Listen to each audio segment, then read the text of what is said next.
യദു കഴിഞ്ഞ കുറേ കാലങ്ങളായി കേരളത്തിലെ കോൺഗ്രസ്സിന് വേണ്ടി ശബ്ദിക്കാൻ മാധ്യമങ്ങളൊന്നും തന്നെ ഇല്ല എന്ന് പറയാം. അവരുടെ ഔദ്യോഗിക മാധ്യമങ്ങളായ വീക്ഷണത്തിൻ്റെയും ജയ്ഹിന്ദിൻ്റെയും അവസ്ഥ വളരെ പരിതാപകരമാണ് എന്ന് ഉത്തമ ബോധ്യം നമുക്കെല്ലാം ഉണ്ട്. നമ്മൾ ഇതിനു മുമ്പ് നമ്മൾ തമ്മിൽ ഈ വിഷയം ചർച്ച ചെയ്തിട്ടുണ്ട്. റിപ്പോർട്ടർ ടി വിയുടെ കടന്നുവരവോടുകൂടി കൈരളി ടി വിയെക്കാളും ദേശാഭിമാനിയെക്കാളും ഇടതുപക്ഷത്തിനെ സപ്പോർട്ട് ചെയ്യുന്ന പൊതിഞ്ഞു പിടിക്കുന്ന ഒരു മാധ്യമമായി, അല്ലെങ്കിൽ ഇടതുപക്ഷത്തിൻ്റെ അജണ്ടകൾ നടപ്പിലാക്കുന്ന ആളുകളുടെ മസ്തിഷ്കങ്ങളിലേക്ക് കുത്തിവെക്കുന്ന മാധ്യമമായ റിപ്പോർട്ടർ ടി വി മാറിയ കാഴ്ചയും നമ്മൾ കണ്ടതാണ്. ഒരു ഘട്ടത്തിൽ മനോരമ പോലും കോൺഗ്രസിനൊപ്പമാണോ എന്ന് ചിന്തിക്കേണ്ടുന്ന അവസ്ഥ, ഇടതുപക്ഷത്തിനൊപ്പമാണോ എന്ന് ചിന്തിക്കേണ്ടുന്ന അവസ്ഥ നമുക്കുണ്ടായിട്ടുണ്ടായിരുന്നു. ഇത് കേരളത്തിലേക്ക് പുതിയൊരു മാധ്യമം കൂടി കടന്നു വരികയാണ്. ഈ ബാർക്ക് യുദ്ധത്തിൽ ഏഷ്യാനെറ്റും റിപ്പോർട്ടറും 24-ഉം തമ്മിൽ തല്ലി അവസാനം 24 നിലംപരിശാവുന്ന അവസ്ഥ നമ്മൾ കാണുന്നുണ്ട്. ഏഷ്യാനെറ്റും ഈ പറയപ്പെടുന്ന റിപ്പോർട്ടർ ടി വിയും ഒപ്പം ന്യൂസ് 24 മലയാളവും വലിയ രീതിയിലുള്ള മത്സരം നടത്തുന്നു. അതിൽ തന്നെ ഈ ന്യൂസ് 24 മലയാളവും മറ്റൊരു ഇടതുപക്ഷത്തിൻ്റെ നാവായും വർത്തിക്കുന്ന കാഴ്ച നമ്മൾ കാണുന്നു. എന്നാൽ ഈ പ്രമുഖ ചാനലുകളിൽ നിന്നുള്ള പ്രമുഖ അവതാരകരെയെല്ലാം കൂട്ടിച്ചേർത്തുകൊണ്ട് മലയാളത്തിൽ പുതിയൊരു മാധ്യമം കൂടി കടന്നു വരുന്നു, ബിഗ് ടി വി. ഇന്ന് നമ്മൾ ചർച്ച ചെയ്യുന്നത് ഈ ബിഗ് ടി വിക്ക് വരുന്ന ഫണ്ടിങ് രേവന്ത് റെഡ്ഡിയുടെ സഹോദരൻ്റേതാണെന്നും 600 കോടി രൂപ ഇൻവെസ്റ്റ്മെൻറ്റിലാണ് ബിഗ് ടി വി വരുന്നത് എന്നൊക്കെയാണ് പറയപ്പെടുന്നത്. എന്താണ് ഒരു പുതിയ മാധ്യമത്തിന്, അല്ലെങ്കിൽ ഒരു പുതിയ മാധ്യമം മലയാളത്തിലേക്ക് സ്വീകരണ മുറികളിലേക്ക് കടന്നു വരുമ്പോൾ എന്തായിരിക്കും അവരുടെ അജണ്ട? ഒരു കോൺഗ്രസിന്റെ നാവായി ബിഗ് ടി വി മാറും. ഇതിനകത്ത് 2 അജണ്ടകളാണ് ബിഗ് ടി വി പ്രധാനമായും മുന്നോട്ട് വയ്ക്കുന്നതെന്നാണ് ഞാൻ മനസ്സിലാക്കുന്നത്. അതിലൊന്ന് തീർച്ചയായിട്ടും കോൺഗ്രസിന്റെ അജണ്ട, അതായത് അവർക്ക് വേണ്ടി ഫണ്ട് ചെയ്യുന്നത് ആരാണോ അവരുടെ രാഷ്ട്രീയ അജണ്ട എന്നുള്ളത് പ്രധാനപ്പെട്ട ഒരു ഘടകമാണ്. രണ്ടാമത്തെ ഇവരുടെ അജണ്ട എന്ന് പറയുന്നത് അത് കുറെ കൂടി ഒരു വലിയ പെർസ്പെക്റ്റീവിൽ കാണേണ്ടതാണ്. അത് ഒന്ന്, അതിന് പിന്നിൽ പ്രവർത്തിക്കുന്ന അനിൽ അയിരൂർ എന്ന് പറയുന്ന വ്യക്തിയുടെ അജണ്ടയാണ്. അതായത് ആ വ്യക്തിയെ നമ്മൾ പരിശോധിക്കുമ്പോൾ നമുക്കറിയാം, അദ്ദേഹം ഫ്ലവേഴ്സ് ടി വിയിലൊക്കെ ഉണ്ടായിരുന്നുവെങ്കിലും വാർത്താ ചാനൽ രംഗത്ത് ഒരു വലിയ വിപ്ലവം സൃഷ്ടിച്ചിട്ടുള്ള വ്യക്തിയാണ്. അതായത് ഏത് ചാനലിലാണോ അദ്ദേഹം ഉള്ളത് ആ ചാനൽ നമ്പർ 1 ആവുക, വാർത്താ ചാനൽ എന്ന നിലയിലായാലും പ്രോഗ്രാം ചാനൽ എന്ന നിലയിലായാലും, അങ്ങനെ ഒരു രീതിയിലാണ് അദ്ദേഹം. ജീവൻ ടിവിയുടെ നല്ല കാലത്ത്, ഏഷ്യാനെറ്റിന്റെ നല്ല കാലത്ത്, 24-ന്റെയും ഫ്ലവേഴ്സിന്റെയും നല്ല കാലത്ത്, റിപ്പോർട്ട് ടിവിയുടെ പുനർജന്മം, പിന്നീട് നമ്മുടെ സി കേരളത്തിൽ കുറച്ചു കാലം, പിന്നീട് ബിഗ് ടിവിയിലേക്ക്. എല്ലാ തരത്തിലും ഈ അനിൽ അയിരൂരിന്റെ സാന്നിധ്യമുള്ളവരിൽ അദ്ദേഹം മേധാവിത്വം വഹിക്കുന്ന സമയങ്ങളിൽ ആ ചാനലുകളുടെ ഒക്കെ റേറ്റിംഗ് അല്ലെങ്കിൽ സ്വീകാര്യത വളരെയധികം വർദ്ധിച്ചിട്ടുണ്ട്. അപ്പോൾ ഫ്ലവേഴ്സ് ടി വി നോക്കുക, പ്രോഗ്രാം സെഗ്മെന്റിൽ ഒരു വലിയ വിപ്ലവത്തിന് തുടക്കം കുറിച്ചുകൊണ്ടാണ് ഫ്ലവേഴ്സ് വന്നത്. ഇതുവരെ കാണാത്ത രീതിയിലുള്ള പരിപാടികൾ, ഇതുവരെ കാണാത്ത രീതിയിലുള്ള അവതരണ ശൈലികളൊക്കെ അതിൽ വന്നു. അതുപോലെ തന്നെ 24 ന്യൂസ് നോക്കുക, അതുവരെ നമ്മൾ കണ്ടിരുന്ന സകല പരമ്പരാഗതമായിട്ടുള്ള വാർത്താ ചാനലുകളുടെയും അടിസ്ഥാനപരമായിട്ടുള്ള സംഹിതകൾ മുഴുവൻ പൊളിച്ചടുക്കിക്കൊണ്ടാണ് 24 വരുന്നത്.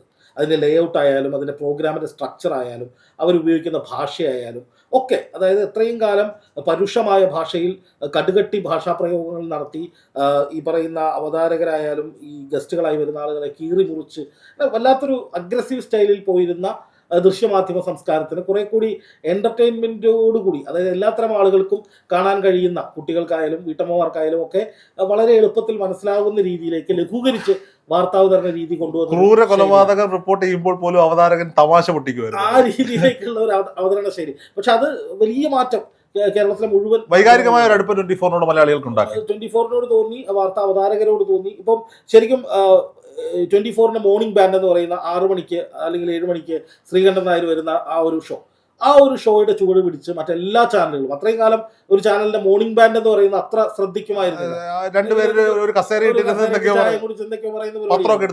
പക്ഷെ ഇപ്പം മൊത്തം മാറി. ആ 24-ന്റെ അതേ ലേഔട്ടിലേക്ക് ഏഷ്യാനെറ്റ് വന്നു. മറ്റെല്ലാ ചാനലുകളും മോർണിംഗ് ഷോ എന്നുള്ളത് ശക്തമാക്കി.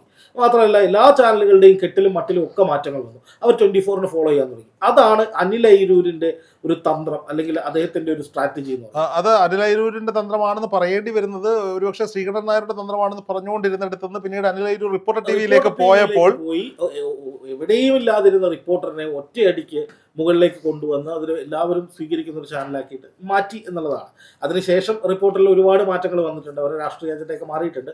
അത് അയിരൂർ പുറത്തു പോയതിനു ശേഷമാണ്. അയിരൂർ പോയതിനു ശേഷം റിപ്പോർട്ടർ ടി വിയെ സംബന്ധിച്ച് പൂർണ്ണമായും ഇടതുവൽക്കരിക്കപ്പെടുകയോ അല്ലെങ്കിൽ സർക്കാരിനോട് വിധേയപ്പെട്ട് നിൽക്കുകയോ ചെയ്യുന്ന കാഴ്ച നമ്മൾ കണ്ടു. അതായത് ഒരു തരത്തിലും ഒരു രാഷ്ട്രീയ ചായ്വും ഇല്ലാതെ തുടങ്ങിയ റിപ്പോർട്ടർ പൊടുന്നനെ രാഷ്ട്രീയ ചായ്വ്, അതും ഇടതുപക്ഷത്തോട് ചേർന്ന് നിൽക്കുന്ന, പിണറായിയോട് ചേർന്ന് നിൽക്കുന്ന, അതായത് ഇടതുപക്ഷത്തിന് എവിടെയൊക്കെ പ്രശ്നങ്ങൾ ഉണ്ടാകുന്നു, സർക്കാർ എവിടെയൊക്കെ പ്രതിരോധത്തിലാകുന്നു, ആ സമയത്ത് റിപ്പോർട്ടർ എക്സ്ക്ലൂസീവ് എന്ന് പറഞ്ഞ് എന്തെങ്കിലും ഒരു തെളിവുമായിട്ട് വന്ന് അതിലേക്ക് മുഴുവൻ ചർച്ചകളും കോൺസെൻട്രേറ്റ് ചെയ്യും. സ്വാഭാവികമായിട്ടും പണം മുടക്കുന്നവരുടെ കേസുകൾ പുറത്തു വരാതിരിക്കാൻ അതിന്റെ ആവശ്യമുണ്ടല്ലോ. അത് മാത്രമായിരിക്കില്ല, ഒരു പക്ഷേ ഈ ഇടതുപക്ഷത്തിന്റെ സാമ്പത്തിക പിന്തുണയടക്കം പലതും ലഭിച്ചിട്ടുണ്ടാകാം, നമുക്കറിയില്ല, പക്ഷെ ഉണ്ടാകാം. എന്ത് തന്നെയായാലും പൊടുന്നനെ റിപ്പോർട്ടർ ഇടത് ധാരയിലേക്ക് വരുന്നു. ഇപ്പൊ ഞാൻ 2 ഉദാഹരണങ്ങൾ പറയാം. ഒന്ന്, കഴിഞ്ഞ തദ്ദേശ തെരഞ്ഞെടുപ്പിൽ രാഹുൽ മാങ്കൂട്ടത്തിൽ വിഷയം പൊടുന്നനെ വരികയാണ്. അത് ആദ്യം പൊട്ടിച്ചത് റിപ്പോർട്ടറാണ്. ന്യൂസ് 24 എന്ന് പറയുന്ന സനീഷും ഹർഷനും ഒക്കെയുള്ള അവരും പുതിയ ഓഡിയോകൾ വരുന്നു. പിന്നെ ഇവരാണ് അജണ്ട തീരുമാനിക്കുന്നത്. അപ്പോൾ സ്വാഭാവികമായിട്ടും മറ്റ് ചാനലുകളെ സംബന്ധിച്ച് റേറ്റിംഗ് ഒരു വലിയ പ്രശ്നമായതുകൊണ്ട് ഈ റിപ്പോർട്ടറിന് പിറകെ ഓടേണ്ട ഗതികേട് മറ്റെല്ലാ ചാനലുകൾക്കും വരുന്നുണ്ടെന്നുള്ള യാഥാർത്ഥ്യമാണ്. അപ്പോൾ അങ്ങനെ ചാനൽ മേഖല റിപ്പോർട്ടറിന് പുറകെ ഓടുന്ന, ആ ഓടിക്കുന്ന സംസ്കാരം കൊണ്ടുവന്നയാൾ അല്ല. എനിക്ക് തോന്നുന്നു റിപ്പോർട്ടർ TV ഇത്ര സജീവമായി ഇടതുപക്ഷത്തിനൊപ്പം നിൽക്കാൻ തുടങ്ങിയതിന് ശേഷം കൈരളിക്ക് വലിയേട്ടൻ ഇടേണ്ടി ഒന്നും വന്നിട്ടില്ല. ചില പ്രത്യേക സാഹചര്യങ്ങളിൽ കൈരളിക്ക് വലിയേട്ടൻ പ്ലേ ചെയ്യേണ്ട അവസ്ഥയിലേക്ക് പോകും. പ്രശ്നം വന്നപ്പോൾ തന്നെ റിപ്പോർട്ടർ അതിനെ ഓവർകം ചെയ്തെങ്കിലും ഇപ്പോൾ സ്വർണ്ണക്കൊള്ളയുടെ വിഷയത്തിൽ പൊടുന്നനെ അടൂർ പ്രകാശുമായിട്ടുള്ള ഫോട്ടോ റിപ്പോർട്ടർ അങ്ങ് പുറത്തു വിട്ടിട്ട്, അല്ല മാത്രമല്ല തമ്മിൽ എന്താണ് ബന്ധം, ഹൈക്കോടതിയുടെ അനുമതിയോടുകൂടി കൈമാറിയ ഒരു വാജിവാഹനം അരുൺകുമാർ അറിയാഞ്ഞിട്ടൊന്നുമല്ല, താന്ത്രിക വിധി പ്രകാരം തന്ത്രിക്ക് അവകാശപ്പെട്ട വാജിവാഹനം അദ്ദേഹത്തിന്റെ വീട്ടിൽ നിന്ന് കണ്ടെടുക്കുന്നു. ഇതിനെ മുഴുവൻ കൊണ്ടുപോയി കൊള്ള മുഴുവൻ നടന്നത് പ്രയാർ ഗോപാലകൃഷ്ണന്റെ കാലഘട്ടത്തിലാണ് എന്നൊരു നരേറ്റീവ് ഉണ്ടാക്കിയെടുക്കാൻ അവർക്ക് സാധിച്ചു. അത് വിശ്വസിച്ച ആളുകൾ ഉണ്ട് എന്നുള്ളതാണ്. അങ്ങനെ റിപ്പോർട്ടർ TVക്ക് പുറകെ മറ്റു ചാനലുകളെയും കേരളത്തിന്റെ പൊതുസമൂഹത്തിന്റെ രാഷ്ട്രീയ അജണ്ടയും കൊണ്ടുവരിക എന്നൊരു ട്രെൻഡ് അവർ തന്നെ ഉണ്ടാക്കിയിട്ടുണ്ട്. ഇതിനൊക്കെ തുടക്കം കുറിച്ച ആൾ ശരിക്കും അനിലയിലൂരാണ്. ഇപ്പോൾ 24 അദ്ദേഹം ഉണ്ടായിരുന്ന സമയത്ത് 24 പുറകെ ആളുകൾ വരുന്നു, എല്ലാ മാറ്റങ്ങളും കൊണ്ടുവരുന്നു. അപ്പോൾ അദ്ദേഹത്തിന്റെ നേതൃത്വത്തിൽ ഒരു പുതിയ ചാനൽ വരുമ്പോൾ, ഞാൻ ആദ്യം പറഞ്ഞത് അവരുടെ രാഷ്ട്രീയ അജണ്ട എന്നുള്ളത് കോൺഗ്രസ് അനുകൂലമായിരിക്കും എന്നൊരു സംശയമില്ല. രണ്ടാമത്തെ അജണ്ടയാണ് ഇതിൽ ഏറ്റവും കേരളം ഉറ്റുനോക്കേണ്ട ഒരു കാര്യം. അതായത് നിലവിൽ റിപ്പോർട്ടർ TV കൈയാളിക്കൊണ്ടിരിക്കുന്ന പൊതുസമൂഹത്തെയും മറ്റ് ചാനലുകളെയും തങ്ങൾക്കൊപ്പം കൊണ്ടുവരിക, തങ്ങൾക്ക് പുറകിൽ കൊണ്ടുവരിക എന്നുള്ള ഒരു അജണ്ടയുണ്ട്. ഈ സോഷ്യൽ എഞ്ചിനീയറിംഗ് എന്നൊക്കെ പറയുന്നത് പോലെ ഇവരൊരു മീഡിയ സ്ഥാപനം നടത്തുന്ന ഒരു എഞ്ചിനീയറിംഗിന്റെ ഭാഗമായിട്ടാണ് ഞാനതിനെ കാണുന്നത്. ഒരു വലിയ വിഷയമാണ്. അപ്പം അത്തരത്തിൽ ബിഗ് TV വന്നു കഴിഞ്ഞാൽ ആ രീതിയിലുള്ള ഒരു മാറ്റം ബിഗ് TVക്ക് കൊണ്ടുവരാൻ പറ്റുമെന്നുള്ളതാണ് ഏറ്റവും പ്രധാനപ്പെട്ട ചോദ്യം. അതായത് ബിഗ് TV കൊണ്ടുവരുന്ന വാർത്തകൾ, അല്ലെങ്കിൽ അവരുടെ അവതരണ ശൈലി, അവരുടെ രീതി, അത് പൊടുന്നനെ ജനപ്രിയമാകാനുള്ള സകല സാധ്യതകളുമുണ്ട്. അതുകൊണ്ട് തന്നെ അതിൽ ഏറ്റവും പ്രധാനമായി പറയേണ്ടത്, ഈ അവതാരകരാരും തന്നെ ഇടതുപക്ഷത്തോട് ചേർന്ന് നിൽക്കുന്നവരല്ല. വേണുഗോപാലകൃഷ്ണനാണെങ്കിലും ഇടതുപക്ഷത്തിന്റെ ഏറ്റവും കൂടുതൽ വേട്ടയാടലുകൾക്ക് ഇരയായിട്ടുള്ള വ്യക്തിയാണ്. സുജയ പാർവതി സംഘപരിവാറിന്റെ ഏറ്റവും പ്രിയപ്പെട്ട വ്യക്തികളിൽ ഒരാളാണ്, ചാനൽ അവതാരകയാണ്. അവരാരും ഇടതുപക്ഷത്തോട് ചേർന്ന് നിൽക്കുന്ന പ്രമുഖ പ്രൈം ഫോക്കസുകളല്ല. ലക്ഷ്മി പത്മയുണ്ട്, പക്ഷെ ലക്ഷ്മി പത്മ എനിക്ക് തോന്നുന്നത് ഒരിക്കലും അവരൊരു തീവ്ര ഇടതുപക്ഷ നിലപാട് എപ്പോഴും അവർ നിന്നിരുന്ന മാധ്യമത്തിന്റെ നിലപാടിനൊപ്പം നിന്നു എന്നാണ് ഞാൻ മനസ്സിലാക്കുന്നത്. അപ്പൊ സ്വാഭാവികമായിട്ടും ഈ ഒരു ഇടത് വിരുദ്ധ തരംഗം കേരളത്തിൽ ഉണ്ടാക്കാൻ, ഇപ്പോൾ പൊതുവിൽ ഒരു ഇടതുവിരുദ്ധ തരംഗം കേരളത്തിലുണ്ട്, തദ്ദേശ തെരഞ്ഞെടുപ്പ് നമ്മൾ കണ്ടതാണ്. എന്ന് മാത്രമല്ല, പിണറായി വിജയനെതിരായിട്ട് വലിയ ജനവികാരമുണ്ട്. ഈ ഭരണത്തിനെതിരായിട്ട് ഒരുപാട് വിഷയങ്ങൾ ചർച്ച ചെയ്യപ്പെടുന്നുണ്ട്. അതുപോലെ ഈ പറയുന്ന ന്യൂനപക്ഷ വെള്ളാപ്പള്ളിയെ പോലെയുള്ള ആളുകളെ കൂടെ നിർത്തുന്ന പിണറായി വിജയനെതിരെ ന്യൂനപക്ഷങ്ങൾക്കിടയിൽ വലിയ പ്രതിഷേധം നിലനിൽക്കുന്നുണ്ട്. അപ്പോൾ സ്വാഭാവികമായിട്ടും ഇതിനെയെല്ലാം ഏകോപിപ്പിച്ചുകൊണ്ട് തെരഞ്ഞെടുപ്പിന് തൊട്ടു മുമ്പ് പല ബോംബുകളും പൊട്ടിക്കാനായിട്ടാണ് ബിഗ് TV വരുന്നത് എന്നാണ് ഞാൻ മനസ്സിലാക്കുന്നത്. ഇടതുപക്ഷത്തിനെതിരായിട്ടുള്ള, അതായത് റിപ്പോർട്ടർ TV ഇടതുപക്ഷത്തിന് ഒരുക്കി കൊടുക്കുന്ന ഒരു കൊടയുണ്ടല്ലോ, അത് പൊട്ടിക്കുക. എന്തായാലും ഒരു ബിഗ് ബ്ലാസ്റ്റ് ബിഗ് TVയിലൂടെ പ്രതീക്ഷിക്കാം. ബിഗ് ബ്ലാസ്റ്റ് മാത്രമല്ല, ഏറ്റവും പ്രധാനമായി കേരളത്തിന്റെ പൊതുസമൂഹത്തിന്റെ ചിന്താധാരകളെ ഇടതുപക്ഷത്തിനോട് അടുപ്പിക്കാൻ ശ്രമിക്കുന്ന റിപ്പോർട്ടർ TVയുടെ ആ ഒരു അപ്രമാദിത്വമുണ്ട്. 24 ഒരിക്കലും റിപ്പോർട്ടറിനെ പോലെ അത്രയും രാഷ്ട്രീയപരമായിട്ട് ഇടതുപക്ഷത്തിന് വേണ്ടിയോ അല്ലെങ്കിൽ ആർക്കു വേണ്ടി സംസാരിക്കാറില്ല. ഏഷ്യാനെറ്റ് ആണെങ്കിലും ഒരു പരിധിയിൽ കവിഞ്ഞുള്ള ഇടതുപക്ഷ ഏതെങ്കിലും ഒരു പാർട്ടിയുടെ അനുഭവം എനിക്ക് തോന്നുന്നു 24 പലപ്പോഴും മൃദംപാട് വായിക്കാറുണ്ട്, മൃദംഗം വായിക്കാറുണ്ട്, തബല വായിക്കാറുണ്ട്, ഫ്ലൂട്ട് വായിക്കാറില്ല. അതെ, അത് തന്നെയാണ് അതിന്റെ ഏറ്റവും പ്രധാനപ്പെട്ട. അതായത് റിപ്പോർട്ടർ TV ചെയ്യുന്ന പോലത്തെ ഒരു അടിമപ്പണി അത് എവിടെയും ചെയ്ത് കണ്ടിട്ടില്ല എന്നുള്ളത് പൊതുവിൽ മലയാളികൾ വിലയിരുത്തിയിട്ടുള്ള ഒരു കാര്യമാണ്. പിന്നെ ഈ പറഞ്ഞ പോലെ റേറ്റിംഗിന് വേണ്ടിയിട്ട് ഇപ്പോൾ കേരള വിഷനാണ് കേരളത്തിൽ ഏറ്റവും കൂടുതലുള്ള കേബിൾ നെറ്റ്വർക്ക്. ഇത് തുറക്കുമ്പോൾ തന്നെ ഇതാണ് വരുന്നത്. അപ്പോൾ ജനങ്ങൾക്കിത് മാറ്റാനായിട്ടുള്ള ഒരു സാഹചര്യം കിട്ടാത്ത അവസ്ഥയുമുണ്ട്. പക്ഷേ അത് മാത്രമല്ല, ഇപ്പോൾ ഇത് വെച്ച് കഴിഞ്ഞാൽ മാറ്റാനും തോന്നാറില്ല. എപ്പോൾ വെച്ചാലും എന്തെങ്കിലുമൊക്കെ ഇത് സംഭവിച്ചുകൊണ്ടിരിക്കുന്നു എന്ന രീതിയിലേക്കൊരു അവതരണ രീതി അവരുടെ മികവ് തന്നെയാണ് റിപ്പോർട്ടറിൻ്റെ. പക്ഷേ ഞാൻ പറയുന്നത് ബിഗ് TV എന്ന് പറയുന്നത് റിപ്പോർട്ടറിനൊത്ത എതിരാളിയായിരിക്കും. അതൊന്ന് അവരുടെ രാഷ്ട്രീയമാണ്, രണ്ട് അനിൽ അയ്യൂരിന്റെ സാന്നിധ്യമാണ്. സുജയ പാർവതി എന്ന് പറയുന്ന ഒരാൾ അവിടുത്തെ ചീഫ് എഡിറ്റർ ആകുന്നു. അതായത് കേരളത്തിലെ മാധ്യമ സ്ഥാപനങ്ങളിൽ ആദ്യമായി ചീഫ് എഡിറ്റർ ആകാൻ പോകുന്ന വനിത. ചീഫ് എഡിറ്റർ ആകാൻ പോകുന്ന സുജയ പാർവതിയേക്കാൾ സീനിയോറിറ്റി ഉള്ളവർ ആ ചാനലിൽ മറ്റു സെലിബ്രിറ്റികളുണ്ട്.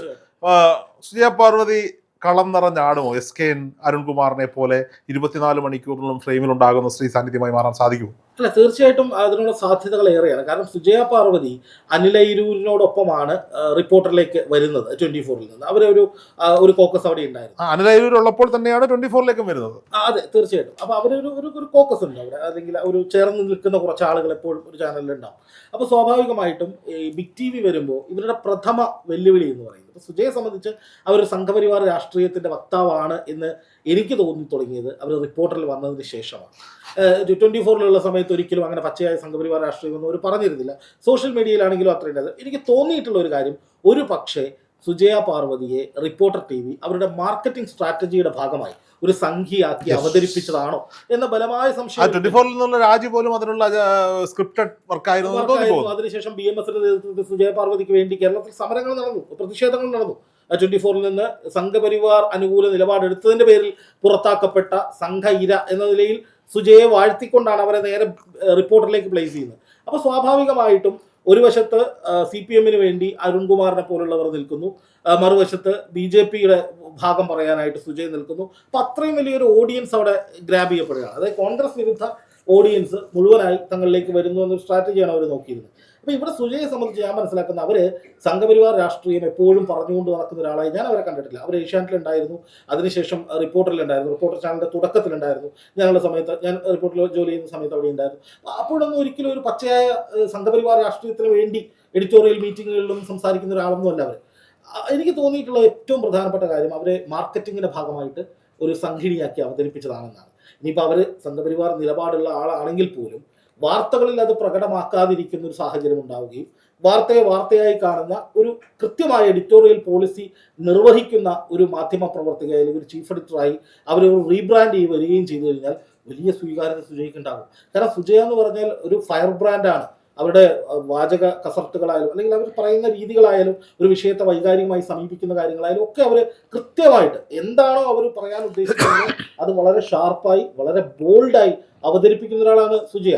ഞാൻ സുജയ ഫീൽഡിൽ ഇറങ്ങി, ഇപ്പോൾ സാധാരണ നമ്മൾ ചാനലിൻ്റെ ഉള്ളിലിരിക്കുന്ന ആളുകൾ പുറത്തിറങ്ങി ജോലി ചെയ്യുന്നത് വളരെ വിരളമാണ്. 24 ഒക്കെ വന്നതിന് ശേഷമാണ് അങ്ങനെ ഒരു സമീപനം തന്നെ ഉണ്ടായത്. ഇപ്പോൾ സുജയ പാർവതി ഞാൻ കണ്ടിട്ടുള്ളത് പുതുപ്പള്ളി തെരഞ്ഞെടുപ്പിൽ സുജയ റിപ്പോർട്ടറിൻ്റെ മൈക്കുമായിട്ട് ആ കൊട്ടിക്കലാശത്തിൻ്റെ സമയത്ത് പോവാം, ഒരു JCB-യുടെ കയ്യിൽ അത് നമ്മളുണ്ട് അവിടെ, അതിൽ കയറിയിട്ട് ഇങ്ങനെ ആകാശത്ത് നിന്നിട്ട് BJP-കാർക്കൊപ്പം അവർ റിപ്പോർട്ട് ചെയ്യുകയാണ്. എനിക്ക് തോന്നുന്നത് പുതുപ്പള്ളി തെരഞ്ഞെടുപ്പിലെ ഏറ്റവും ശ്രദ്ധേയമായ ഒരു ചാനൽ അവതാരകരുടെ നിരയിലേക്ക് സുജയ ഒരൊറ്റ റിപ്പോർട്ടിങ്ങിലൂടെ വന്നു. അപ്പോൾ ജോലി ചെയ്യാൻ ഒരു മടിയുമുള്ള ആളല്ല സുജയ.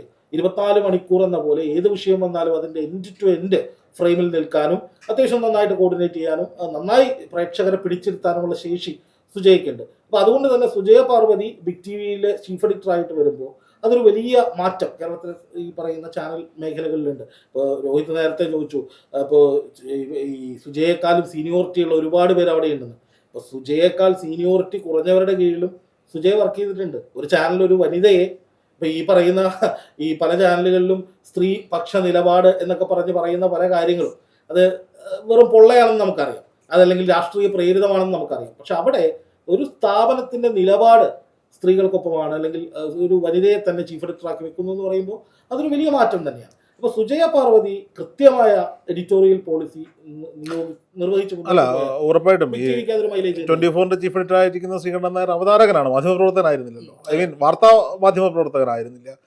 റിപ്പോർട്ടറിലേക്ക് വരുമ്പോൾ അവരുടെ റെസിഡന്റ് അരുൺകുമാർ അവതാരകനായിരുന്നു, വാർത്താ മാധ്യമ പ്രവർത്തകനായിരുന്നില്ല. 24-ലല്ലേ അദ്ദേഹം വാർത്താ മാധ്യമ പ്രവർത്തകനായി മാറിയത്. സ്വയമായിട്ടും അവരുടെയൊക്കെ താഴെ ജോലി എടുത്ത ഒരാൾ, അതിനൊരു പ്രത്യേകിച്ചൊരു മാനമുണ്ട്. അനിൽ അയിരൂർ അത് വെറുതെ കാണുന്നതല്ല എന്നുള്ളതാണ്. അതിനെ അംഗീകരിക്കാൻ കൂടെ നിൽക്കുന്ന സീനിയർ ജേർണലിസ്റ്റുകളും തയ്യാറാകുന്നു എന്നുള്ളിടത്ത് അവർ ലക്ഷ്യം വെക്കുന്നത് എന്ത് എന്നുള്ളത് ബിഗ് TV-യുടെ ലോഞ്ചോട് കൂടി അറിയാൻ സാധിക്കും. കേരളത്തിലെ മലയാളത്തിലെ സ്വീകരണ മുറികളിൽ വാർത്താ ഇടകളിൽ പുത്തൻ സംസ്കാരവുമായി ബിഗ് TV എത്തുമ്പോൾ അതിൻ്റെ പിന്നിൽ ഫണ്ടിങ് ചെയ്യുന്നവർ അന്യ സംസ്ഥാനങ്ങളിൽ നിന്നുള്ള കോൺഗ്രസ് നേതൃത്വമാണെന്ന് അറിയുമ്പോൾ കോൺഗ്രസിനും ചോദിക്കാനും പറയാനും ആരെങ്കിലും ഒക്കെ ഉണ്ട്. ഏകപക്ഷീയമായി കോൺഗ്രസിന്റെ പ്രവർത്തകരെ നേതാക്കന്മാരെ വളഞ്ഞിട്ടാക്രമിക്കുന്ന മലയാളത്തിലെ ഇടതുപക്ഷ വാർത്താ സംസ്കാരത്തിന് അറുതി വരുത്തുവാൻ ബിഗ് TV ഒരു കാരണമാകുമെന്ന പ്രതീക്ഷ രാഷ്ട്രീയ കേരളം മുന്നോട്ട് വയ്ക്കുന്നുണ്ട്. അതിനും അപ്പുറത്തേക്ക് ബിഗ് ടി വി കാണുന്ന അതിൻ്റെ ബിസിനസ് സൈഡ് എന്ന് പറഞ്ഞാൽ അടുത്ത 5 വർഷക്കാലം എന്തായാലും കോൺഗ്രസ് രാഷ്ട്രീയം പറഞ്ഞു തന്നെ മുന്നോട്ട് പോകണം. കാരണം ഈ വരാൻ പോകുന്ന നിയമസഭാ തെരഞ്ഞെടുപ്പിൽ കോൺഗ്രസ് കേരളത്തിൽ അധികാരത്തിലെത്തും, UDF അധികാരത്തിലെത്തുമെന്ന ഉത്തമ ബോധ്യം അവർക്കുണ്ട് എന്നുള്ളതാണ്. നിലപാട് മാറ്റി വരരുത് മറ്റുള്ള ചുവന്ന ചായം പൂശിയ ചാനലുകാർ.